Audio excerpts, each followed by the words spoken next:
Now it remembers exactly how it was, so we have 2 good shots. Today we're going to use Kling 3.0 to create a workflow using AI agents. We're not going to use the main UI of Kling. We're going to use Canvas. Canvas, it's like a node-based software, but inside Kling. Here we can create our own custom workflows. We're going to use the first multi-angle storyboard option here. We're going to select the right model.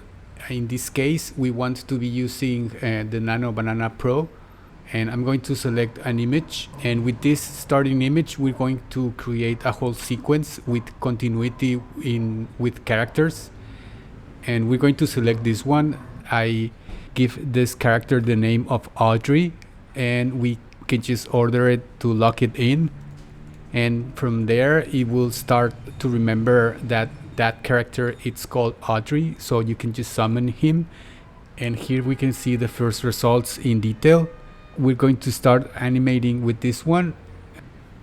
In this case, I'm just going to make like a slow dolly in while the subject is just standing there in the Faraday cage. And there is some light flickering with colors.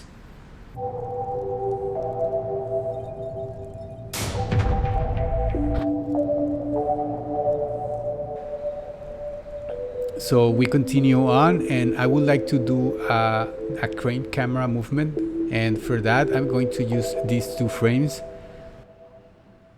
I just select the output of the first image and then the output of the second image, and I just describe the camera movement that I want. And we can also select the output in seconds, and I'm gonna make this scene a little longer. It's going to be 12 seconds.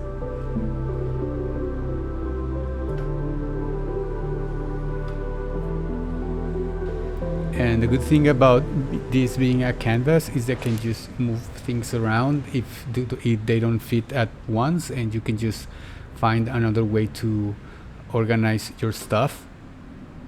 And it's very intuitive, and it's not very complicated to use either. And then you can just select the model that you want and the timing that and the time that you need. And for this, I'm going to choose 10 seconds. And there's already one rendered, and it's quite interesting. I think I like it because it did exactly what I was trying to do. And let's see the next one. And that is really cool because now it remembers exactly how it was, so we have 2 good shots.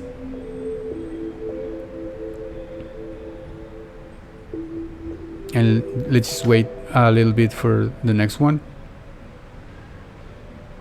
We can also just copy prompts like this, and I'm gonna add another video node to this image, and I'm going to create another video with this.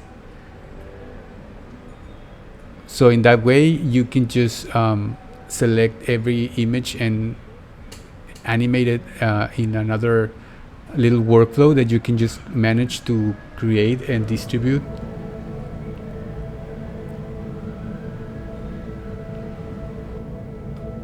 So now I'm gonna make a camera movement here with the colors, and as you see, there is some minor movement that it didn't work because there was some there was some warping there that it's not, but like we can use another shot, so it's not completely lost. We can just find different ways to tell this scene.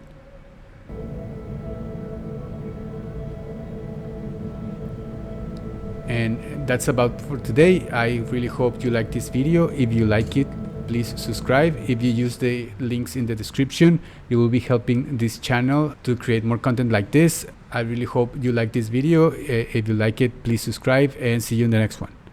Peace.